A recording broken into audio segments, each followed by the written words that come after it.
Cet épisode, on va parler avec Jean-Claude Saulnier et il va nous raconter l'histoire de notre belle église.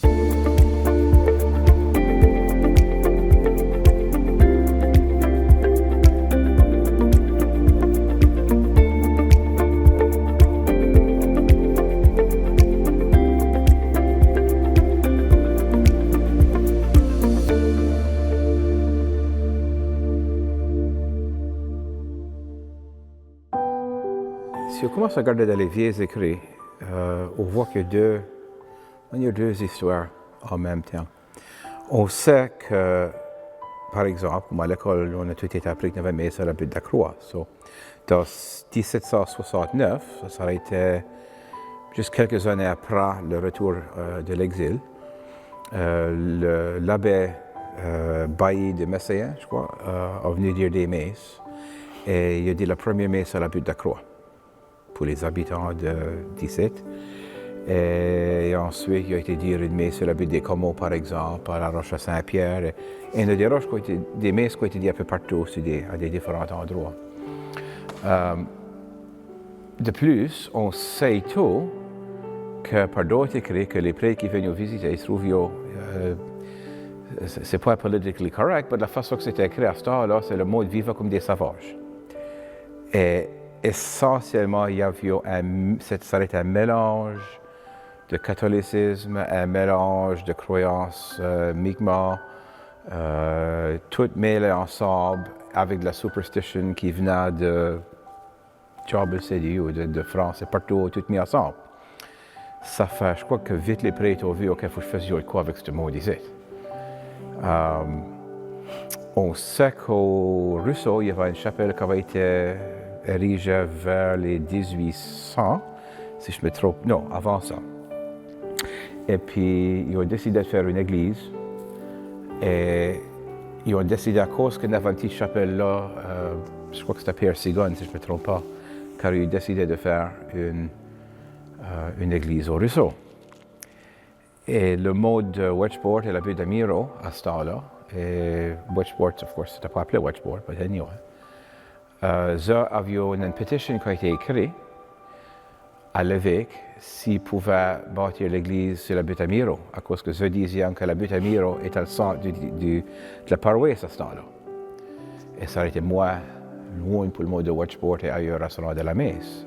Et bien sûr, ils ont décidé de l'église à la reste au Rousseau.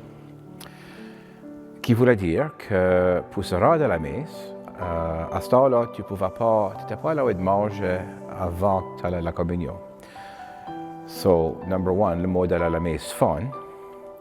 Et si la messe est à 7 heures de Rousseau, ça voulait dire qu'il faut la quitter de la nuit. So, quitter anywhere entre minuit et 3 heures pour se rendre à 7 heures de Rousseau. Ça fait quand il arrive là, il est fatigué, il a vu fun. Et, of course, à ce temps-là, ta messe arrêtait vers 8-9 heures le matin, right? Et selon les histoires, le mot de Wedgeport, quand il traversait le pont au Rousseau, le mot du Rousseau disait « Oh, j'attends les chevals qui arrivaient », et voulait dire le mot de Wedgeport. Et c'est là que le nickname des chevals est venu. Puis là, le mot de Wedgeport, of course, qui était fatigué, il avait fun, au mot du Rousseau, s'il pouvait pas faire un dîner, ou d'offrir s'il pouvait peut-être passer la nuit, et il avait même offert de payer de l'argent pour faire ça. Et le mot du Rousseau a refusé, ça fait nous autres, ils ont appelé des cochons. Et c'était nickname là va rester jusqu'à nos jours, plus que 200 ans plus tard. Revenons à Wedgeport, dans l'autre temps avant qu'il y avait eu une église ici, quand on ne pouvait pas aller à l'église, ils rencontraient des maisons.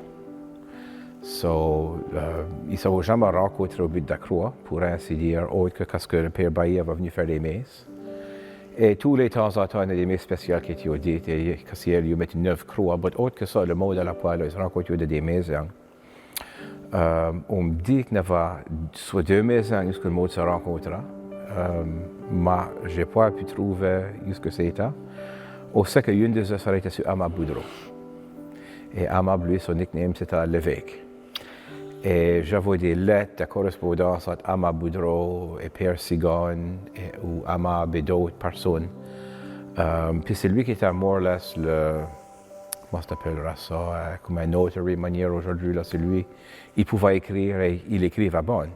Ça fait avait beaucoup, le modèle à lui pour, tu sais, soit des castellets de mariée, c'est lui qui écrivait ça, tu sais, voir que le prêtre venait régulièrement, que ça va ça, tu avais peut-être avec le prêtre une fois ou deux par an.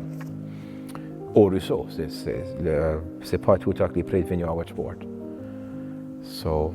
Et ça continue de même jusqu'à temps qu'ils ont construit l'église au Rousseau.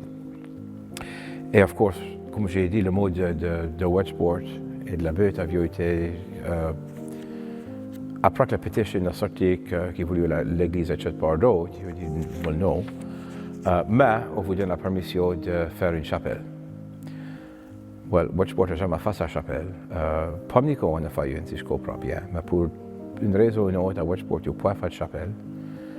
Et jusqu'à temps que l'évêque a aboli le droit d'avoir des maisons. Ça fait là, il faut la faire de croix. So, la première église a été bâtie en 1822. Et ça a été André Doussa, Père André Doussa. Lui, il était un Acadien, mais il avait été né en exil, je dis en exil, il avait été né à Québec, à Trois-Rivières. Puis c'est lui qui était de la région, c'est lui qui a fait faire bâtir la première église. Quand c'était là, il y avait plus une chapelle. So, si vous regardez dans le vieux livre, des fois il parle d'une chapelle, des fois il parle d'une église. C'est la première église. Et c'est une chapelle à cause du point paroisse. Puis Wedgeport n'a pas devenu une paroisse avant 1845. So, jusqu'à ce temps-là, c'était la première église a été considérée une chapelle. Elle a été bâtie proche de ce qu'elle est présente à cette heure. On croit qu'elle était soit peut-être plus proche du chemin. Il y en a qui me disent qu'ils croient qu'elle était sur le fait de la butte, mais c'est malaisant à savoir juste. On croit qu'elle était plus proche du chemin de la route principale.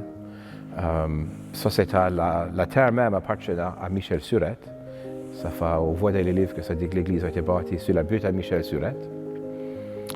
Et ça fait ça, la première église, j'avais essayé de garder pour achève, mais la première église au sec de Varac, 7-8 bains, et elle était avec bains pour 7 ou 8 familles, c'est tout ce qu'elle a 6 ans. Autre que ça, on ne sait pas grand-chose à l'égard de la première église. Puis là, ils ont construit une deuxième église, et puis il y a eu d'autres expansions et ça, puis peux-tu expliquer ce que Oui, ça fait, même jusqu'à 1850, la première église commence à déjà venir de manière de petite, right?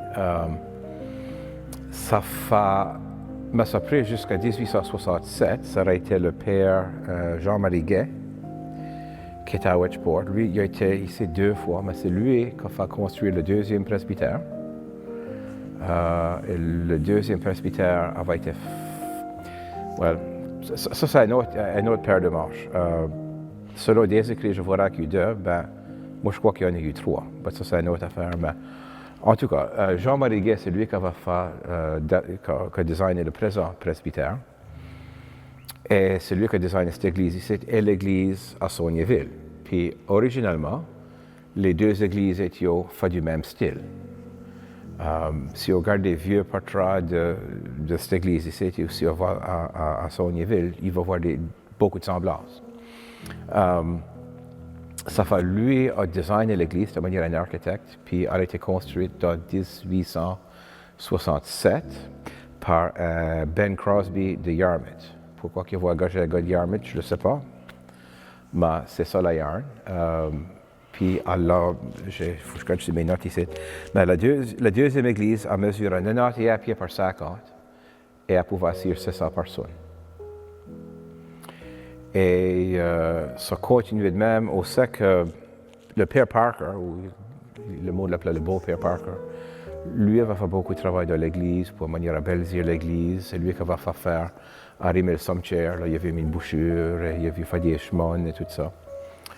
Ça continue de même jusqu'à, disons, 1900, 1905, 1910, etc. dans ça. Là. Et de nouveau, l'église est devenue trop petite. Ça fait là, qu'est-ce que j'aurais faire? Well, il avait engagé une compagnie de Bastien pour designer une nouvelle église en pierre. Et les blueprints sont présentement aux archives à Tuscany. Éventuellement, j'espère que le monde pourra avoir accès à ça, au moins mais des portraits. Mais ça ressemble à beaucoup ça que ça ressemble à cette heure. Mais elle était fait en pierre. Et le prêtre à ce temps-là, qui a été père de Vaux, si je ne me trompe pas, père de Vaux, il trouvait que c'était dommage de défaire une bâtisse qui était encore à bonne condition. Le clocher est liquide, mais autre que ça, l'église est à bonne shape. So, il a décidé, au lieu de la défaire puis d'en faire une neuve, qu'il allait agrandir l'église de manière sur le style de ce qui avait été designé à Boston. Et il y avait un problème. Et juste agrandir l'église. Il voulait agrandir en venant par ici, mais ça, le cimetière était là. So, ça aurait été, il faut que je regarde mes écrits, mais Jacques R. Leblanc, qui reste à bas de but ici, le garçon à Jean Bruno Leblanc, a dit, well, tu pourrais grouiller l'église. So, c'est ça qu'il va faire. Il va engager Louis-Ferdinand Babon, qui appelle Tina, de Belleville. Lui, il grouillait des maisons. Puis, il y a eu plusieurs maisons à Wedgeport qui avaient été grouillées par lui. Il grouillait souvent sur le main road. Le mode vivait dans le logis. Ça prenait des fois une semaine à haler le logis. Mais c'est ça qu'il faisait. C'était ça sa besoin. Ça fait qu'il est venu. Il avait deux fois la partie de l'église qu'il voulait pas garder. Ça aurait été le sanctuaire, la sacristie, ça, qui était really pas gros. Et il avait halé l'église à une soixantaine de pieds plus proche du chemin. Puis là, il avait construit ce que tu vois derrière moi à cette partie ici. So, avant l'église, elle a été faite de manière sur le style, comme à son univers, elle était à droite. Puis là, dans ce style ici, ça ressemble à une croix gothique.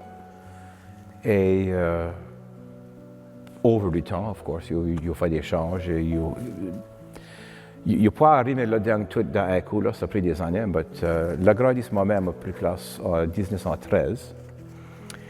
Et ce que tu vois ici, à cette heure, comme les poteaux sont actuellement couverts, les poteaux, les vrais poteaux sont dessous. So, tout ce travail-là est venu après, vers les 1915, 1917. L'hôtel que vous voyez là est venu à l'autour de 1920. Et c'est ça plus ou moins la yarn pour l'église neuve. L'église neuve, il faut si bien dire l'appeler la troisième église, pour faire les affaires plus simples, mais les clochers avaient 8 pieds de haut. Et l'église même mesure, il faut que je garde ici, là, je l'ai décrit, 177 pieds de long et 4 pieds de large. Dans la neuve section ici. So, de la vieille section, elle est encore 50 pieds de large, là. Mais ça fait une église qui était faite pour asseoir 1000 personnes, puis on me dit qu'ils ont mis jusqu'à 1200. So, si tu appliques le jubé et si tu mettais des exercices par derrière, ça faisait roughly 200 personnes. J'avais dégradé des vieux écrits dans le safe et je les ai toutes copiés. Et beaucoup de ça, c'est des. La moitié, c'est des billes que tu dois so much à tu d'autres. Ça, c'est intéressant en soi-même. Mais l'autre moitié, c'est vraiment toutes des mémoires de travail qui avaient venu faire une baie, tu sais, soit faire quoi sur le presbytère, faire quoi sur l'église, faire quoi dans le cimetière. Et il faut que tu remènes qu'est-ce que le mot de la paroisse a venu mettre du travail, right? Comme l'hôtel que tu vois ici, ça a été bâti par un homme du village, right? Les deux autres hôtels ne sont pas originaux à l'église, mais ça a été la même chose. Mais avant que tu avais eu une baluste ici. Tout a été bâti par le monde ici. Ou payé par le monde de Wedgeport, right? S'il n'avait pas fait ça. Et si tu passes dans le temps, le monde n'avait pas d'argent. Mais il y en a encore. So, ça montrera parce que le monde avait de la foi. Tu sais, tu as 10 enfants. Si moi j'avais 10 enfants, moi j'aurais pas grand argent à donner à l'église. Mais il y en a bien, puis ils donnent leur argent et donnent du temps. So, tout ce que tu vois ici, tout a été bâti par du monde du village. Dans le temps qu'il y avait plus de foi que d'argent, parce que je crois que je suis de manière sur l'autre bord, on a plus d'argent que de la foi. Mais c'est comme ça, c'est une mémoire à tous ce monde-là qui sont à terre et pas d'ordre, c'est du travail qu'ils pouvaient faire. Et pour moi, surtout, c'est moi-même je le vois, right? Si ce monde-là pouvait parler, il parle le retour de l'Église. Et comme, tu sais, le mot realize point, mais comme ça qu'on avait essayé, le stuff qui a été défacé gone, mais ça a été fait à la mode. Right? Comme l'hôtel ici, ça a été peinturé par l'autre, fait par l'autre, il n'y avait pas de gros outils. Ça a tout été fait avec des couteaux de poche, et des ciseaux, et des scies à la mode, rien qui n'avait pas de scie électrique. Right? So, tout ce stuff-là, ça a été fait, comme je dis à la mode. Le pulpit, c'est intéressant, c'est l'autre, c'est pas ce là, mais l'original pulpit de bois, l'autre, c'est un bootlegger et un artiste. Il y a une drôle de combination, mais c'est ça que c'est. Et il comptait qu'il avait bâti le pulpit à coups de gadelle. So que le prêtre pouvait pendre dessus tout ce qu'il voulait, qu'il allait pas casser. C'est ça? Mais des affaires de même, right? Je ne l'avais pas acheté le pulpit, je l'avais fait. Et si tu regardes ces vieux portraits-là, c'est du craftsmanship. C'est pas avec 4 planches mises ensemble, carré, là. Il y a des détails. Right? So, il y a du temps qui a été mis à faire ça. Rack peinturer les poteaux. Si tu regardes les poteaux, c'est peinturé pour faire croire que c'est du marbre. Mais c'est pas du marbre, c'est du bois. Well, ça prend longtemps à faire ça. Right? So, il y a beaucoup d'heures qui ont été dépassées sur tout ce d'affaires dans l'église. Right? Parlez-moi de l'orgue. Qu'est-ce qui le rend si spécial? Puis, savez-vous des anciennes personnes, des organistes dans le passé? Oui, je voyais 4 organistes. L'orgue, rendu dans les 1920, l'organiste, l'orgue à ce temps-là, ça a été une orgue que tu peux pas avec tes pieds, à la cour au garnier. Elle ne travaille pas. Éventuellement, je vais la restaurer. Mais c'est à Élie Boudreau qui la joue. Puis là, le prêtre qui est à cour ici, ça a encore été Père Deveau. Père Deveau avait appris que l'église, c'était Central United, je crois, vous a mis une neuve orgue à tuyau pour la compagnie Cassavant. Ça fait les voir. Et ça a été en 1927 ou 8, je crois.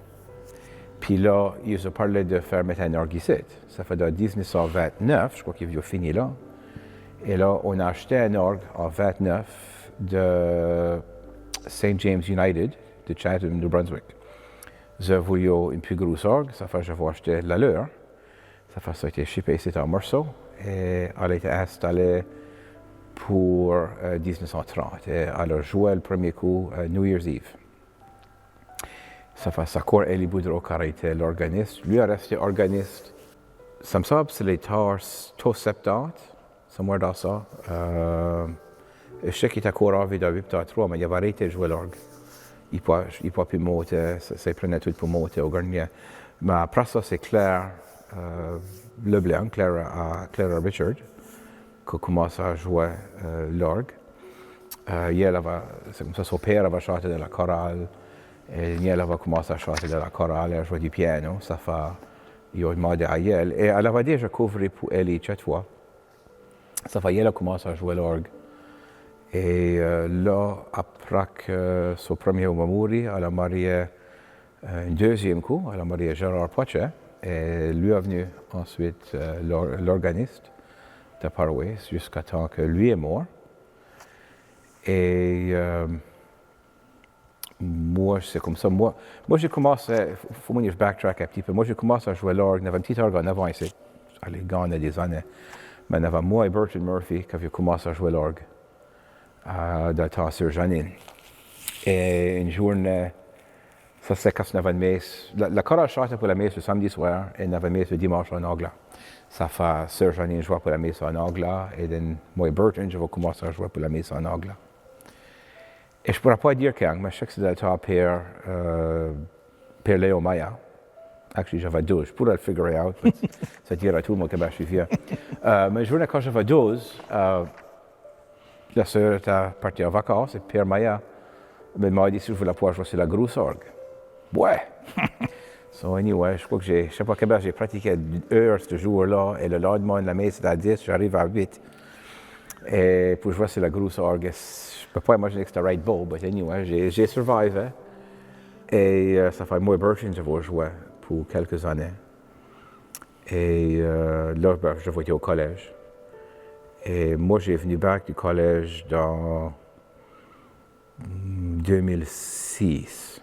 Et alors, à ce point-là, Gérard avait mouru, ça me semble, quelques années avant ça. Et puis, c'était clair que je vais back. Et de là, c'est moi qui ai pris charge de la chorale comme directeur. Et Claire a continué à jouer jusqu'à ce qu'elle a mouru dans, je vais dire, alors, autour de 2014-15, somewhere dans ça, là. Et c'est moi qui ai pris organiste comme ça après ça. Il nous a toujours dit que, et c'est un mensonge, je pense, que l'orgue était une des plus grosses. Oh, pas même proche. Ouais, c'est Elle est pas même la plus grosse, c'est la plus grande orgue dans Wedgeport. Vous voir arrêter là. C'est pas même la plus grande orgue dans Yarmouth County. Ouais. Dans Yarmouth County, Holy Trinity, Anglican, ça va 3 manuels, 3 claviers, comme aisément double la size de cela, c'est pas 3 fois. Puis l'orgue qui est présentement à Zion Baptist, c'était là qui était anciennement à Central United, là, que j'avais mentionné plus tôt. C'était là à 2 claviers, je crois. Peut-être elle est plus grande que c'était. So, ouais, c'est pour vous dire que c'est la plus grande orgue de Wedgeport. C'est pas tout ce que je peux vous dire. Mais, on a beaucoup à dire qu'elle a la meilleure son que les autres. Et je ne veux pas dire qu'ils sont wrong. Je crois qu'elle a une certaine qualité qui la fait really bien pour accompagner une chorale. C'est pas un orgue pour faire des concerts dessus. Moi, j'en ai vu des petits, c'était là. Mais pour accompagner une chorale, c'est ça qu'elle a été really designée pour. Une funny histoire, faut que je la compte. Parce que j'avais encore 12 ou 13, moi et Bertrand, puis à ce point-là, on était au garnier qu'on jouait sur la grosse orgue, la petite orgue que j'avais abandonnée ça. Mais j'étais au point haut assez pour reacher le pédalier, où tu pouvais reach à manière de même, là. Mais la plupart du temps, je jouais pour pouvoir reacher une pédale ou deux, mais souvent, je pouvais hardly reach. Moi, je pouvais pas. Et Bertrand, manière, il était recogné depuis haut que moi, ça, là. So, anyway, un jour, à la fin de la messe, Bertrand jouait, puis je trouve que ce morceau ici, c'est ni plus de basse. Ça fait, j'ai grabé un autre livre et je m'ai mis à terre. J'ai crawlé dessous le banc et j'ai mis le livre de manière à en avoir des pédales et j'ai joué les pédales avec mes mains de main pour faire la basse. Et Sœur Janine a commencé à rire, elle n'a pas arrêté de rire. Elle a eu besoin d'aller se cacher dans le clocher à cause qu'elle riait assez. Et anyway, c'est le même que j'avais fini ce cantique-là. Et j'oublierai pas, je ne pourrais pas dire ce que je joue. Sing to the mountains, Tate, I don't know. But anyway, c'était. J'ai jamais oublié ce petit caper-là. Heureusement, j'ai profité, je peux reacher les pédales. So. Actually, de manière intéressante, l'orgue, quand elle a été achetée, originally, il payé 2000 pièces. Puis aujourd'hui, rien que pour la serre et rien que pour la mettre dans des boîtes, tu parles de 20 000 pièces. Puis tu l'as mis dans des boîtes pour sortir d'ici. Tu l'as pas mis à tout part. Ça montre la différence dans le prix, dans le temps, right? Puis le clocher de l'église, il me semble que j'avais vu des portraits qu'il n'y avait pas un clocher à un certain point, qu'il y avait comme un pic. Oui, la deuxième église, c'est ça, avec clocher et illica. Right, ça c'était vers les 19, je crois que c'était vers 1899, 1900. Avant qu'il y avait agrandi l'église, le clocher illica, ça fallait couper le clocher de manière rock, quasiment à la même hauteur de l'église. Et c'est ce portrait-là que tu as vu. Oui. Puis quand il y a l'église, le clocher va déjà être découpé dans une couple d'années, right? Oui. Puis toute cette partie-là n'a été défendue anyway, après, quand il va bâtir les clochers sur le côté. Right. Yeah. Right.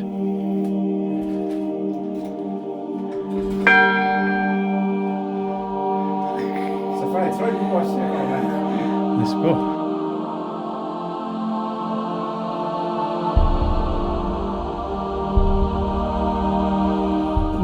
Les vies de l'église, les stained glass, Yeah. portent beaucoup de ça, portent des plaques que c'était dédié à des membres de famille. Ouais, les vies, tu vois, qui étaient mis après la deuxième guerre. Je suis pas sûr quand, mais je crois que tu aurais besoin de garder les dates sur les vies. Beaucoup de gens avaient dit en mémoire de such and such. Ça fait la plupart avaient été donnés en mémoire de différentes personnes. Ceux-ci avaient été donnés en mémoire de Père Édouard Quattro, natif de Wedgeport. Je ne sais pas si il avait été prêt ici. Mais ça, c'est la grosse vie là. Puis l'autre, en mémoire de Catherine Douce, c'est facile à voir, tu peux les lire. Les autres, il faut que tu gardes des petites plaques en dessous. Mais yeah, ils ont été donnés. Mais ils ont tous venu, comme je dis, après la deuxième guerre. Et je ne pourrais pas dire quand la dernière a été mise. Mais c'est more or less manière ça. OK, parfait. Ils sont belles. C'est que beaucoup de gens avaient été faits manière dans le style, comme soit des statues qu'on avait, ou comme la plupart, si tu vois, c'est des statues. On aurait eu des statues semblables, mais il y en a d'autres qui sont plus abstract, ou ça peut-être mais plus moderne. Tu peux dire que c'est les dernières qui ont été faites. Right. Mais ils avaient tous roughly le même kind of style. Père Doussa venait de... Je crois qu'il venait de la Somme, ou peut-être Métégan, mais il venait de Paraho, en tout cas. Et il est mort à Wedgeport. Il est resté ici jusqu'à sa mort, puis il a été enterré par derrière. Moi, je n'ai jamais connu ça, c'est way avant mon temps. Il est mort dans 53 ou 54, je crois. Mais on a tous sur le yarn de Père Doussa. Puis, de ça, je comprends, il se workait up du rail prone. Et il y avait comme de la rage. Et I guess, après, il y avait 7 tours après, là, qui a broyé. Tu sais, mais il faut mettre dans le contexte de tout. À ce temps-là, les prêtres croyaient vraiment qu'ils étaient en train de sauver les âmes des paroissiens. Right? So, pour eux, c'était pas avec la vie ou la mort, c'était jusqu'à leur mot à la semaine de leur éternité. Right? L'enfer était vrai, le ciel était vrai, jusqu'à tu allais aller. Et si tout au mot s'en allait à l'enfer, well, le prêtre s'en allait peut-être là et tout. So, il y avait un incentive pour vouloir que le monde se rende au ciel. Et des histoires que j'ai entendues, par exemple, comme le mode, à ce temps-là, les femmes ne pouvaient pas porter des culottes. Right? Une femme portait des skirts ou des robes, mais ils ne pouvaient pas porter des culottes. Puis, s'ils voyaient la carte du prêtre venir, des filles, s'il y avait des culottes, ils voyaient le prêtre qui venait, ils jumpaient dans la ditch pour se cacher, tu sais, pour pas qu'il les vue. Mais I guess une fois, il y avait plusieurs fois que le prêtre, tu sais, les femmes étaient à l'église, puis les hommes étaient dans le parking lot, assis dans leur car, qui boivent de la liqueur. Well, il est code en non, tu sais ce que vous êtes, il sait que vos hommes sont dehors à boire, tu sais. Et un autre coup, surtout ce qu'il arrache, I guess, c'était la pêche au tuna. Qu'ils disent encore, tu sais, les hommes de Wedgeport étaient des guides. Well, le mot, ça venait de l'Amérique, ou partout, puis il y a les guides, puis des fois, tu sortais le dimanche. Well, c'était péché de travailler le dimanche. So, Père Doussa, I guess des pros, ils disent, juste que vous êtes les femmes, mes chères femmes de maison, que vos hommes sont partis, que vous quittez vos hommes, allez à la pêche, au tuna, le dimanche, avec des protestants. Et then ils disent, vous êtes des garces. So, et ils poundent sur le pulpit, tu sais, et I guess plusieurs fois qu'ils appelaient les femmes des garces. Et le mot d'achat de peur, il y a mourir de peur, right? But, c'est comme je dis, à ça, c'est la manière, sur le style. Lui, je crois peut-être aller un petit peu plus loin. But, je me souviens une fois, Philippe Clermont m'avait dit, dans le Moyen-Âge, tu n'avais pas un horror movie pour aller te faire peur, tu allais à l'église. Et, si l'évêque n'avait pas tiré sa canne après le mot 3-4 fois, c'était no damn good. So, je crois que peut-être une partie de ça, c'était D'une façon, je crois que c'est peut-être ça que le mot d'expectat. Tu ne sais pas que tu le fous là, mais ça l'a peut-être mis des deux bords, mais je crois que Père Douce, ça l'a mis trop loin. Ouais, il y a eu plusieurs cas qui appelaient des femmes des garces à cause qu'ils les avaient vues de des culottes ou à cause que. Mais pour la pêche au tuna, c'est lui qui avait dit si vous tenez à faire ça, les tunas vont arrêter. Non, c'était lui qui a arrêté les tunas, je ne crois pas. Mais who knows, right? But ça fait c'était des affaires de même. Ça fait, de ton opinion, y a-t-il un prêtre qui a eu plus d'influence sur le village ou bien dans une autre veine, y a-t-il un prêtre qu'on s'en souvient plus avec de la tendresse? Tous les prêtres, je veux dire juste tous les prêtres, vont quitter une marque d'une façon ou l'autre sur la paroisse. Mais de ça, je vois dans les écrits, là, je crois que ça aurait été le Père Parker, qui aurait peut-être eu une des plus grandes influences. À cause, ça aurait été dans ce temps. Père Gay a designé l'église, mais elle aurait été finie dans le temps à Père Parker. Et c'est le Père Parker qui a spendé de l'argent pour acheter beaucoup d'affaires qu'on a dans l'église à cette heure. Mais en plus de ça, il a travaillé sur le cimetière. Lui a eu moi je dirais, une grosse influence sur le mode. Le mode l'appelait le beau Père Parker. Right? Ça était, à ce temps-là, nos prêtres venaient de l'Irlande. Et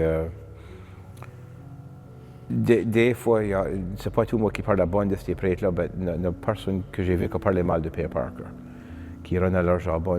Moi, je dirais lui a eu une grosse influence. Père Douce, bien sûr, a eu une grosse influence.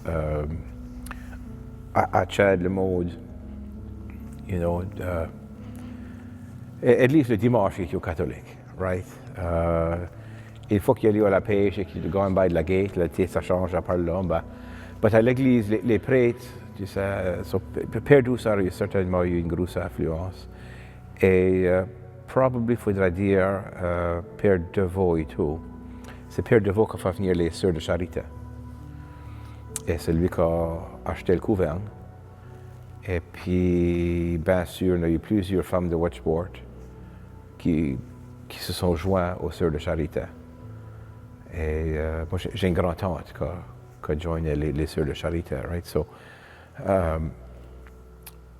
Et elles ont eu une grosse influence sur Wedgeport, right? Avec l'école des sœurs.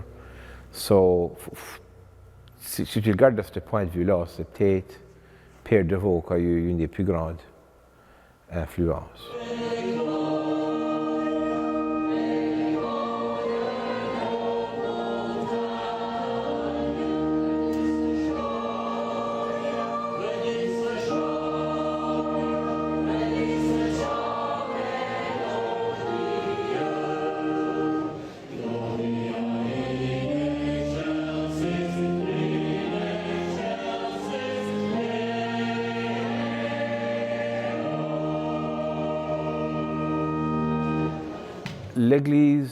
L'église a formé l'année passée. Elle a été formée comme beaucoup d'autres églises, il n'y a pas assez de monde.